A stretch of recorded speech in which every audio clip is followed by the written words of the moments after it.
Okay, you guys. So I think this is going to be the last part. This is part 4.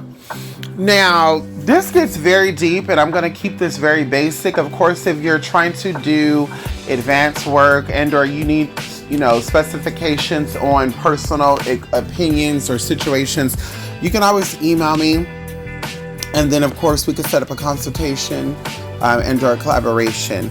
But either way, I'm gonna keep it very basic, like I said. So we're going to get into if you're interested in using the Bible. So the Bible, of course, speaks about the law of the land and the law of the living and abiding by these rules, right? Abiding by these rules. So you have to do the spiritual work, but you also would do the physical work. Now, I was asked about scriptures to help with the work. I mentioned Psalms 42 before. But two other powerful psalms that are good for love. I just thought about it. There will be one more part. It's going to be Psalms 23 and Psalms 32. Okay? And of course, there's like 18 rituals that deal with love and reconciliation and bringing things back and returning lovers and all this other good stuff. But I do want to throw a piece in here that needs to be understood.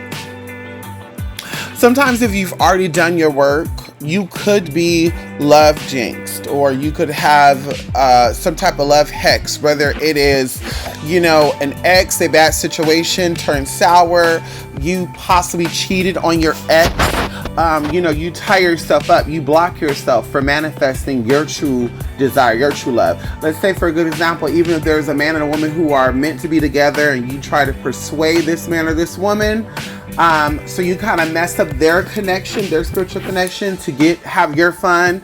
You also you could mess yourself up like that as well. Also, very rarely, and this goes into other things too, but your ancestors can also block you or cause it to where you do not find the love of your life. And of course, this is, generational things. This is something that they have done in the past, because it does speak about how you will suffer, your descendants will suffer from the sins of you. And so that's usually how it goes too. Maybe you had a very fucked up ancestor and you're suffering from their issues or what they did. Also going into past life stuff, which, like I said, that gets very, very deep. Past life situations. Maybe you were a player in your past life, and so this life you're meant to be played on. But of course, these things can be changed, right?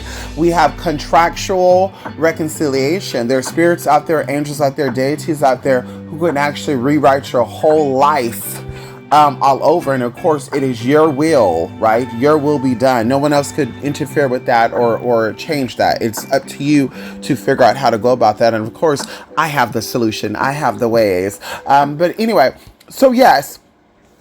Also going into and understand the different types of love on a basic level. If you are trying to manifest a man and you identify as a man, your love work will look a little different. So of course you're going to use elements like bananas, cucumbers, things that look like a penis in your workings. So that way the energy matches energy. If you are a woman who are attracting a woman, you're going to use things that signify or relates to the vagina or the vulva or something juicy and wet, like a peach, right? Peaches can also be used for, representative of the buttocks as well. But you want to get into that. You want to get into, sticky stuff, sticky rice, sticky honey, a bowl of honey, a pot of honey. These things are very symbolic. If you are a man trying to attract a woman, same thing. You're going to get something that represents that because that's what you're trying to attract to you. And the same thing with a woman who's trying to attract a man, the exact same thing, right?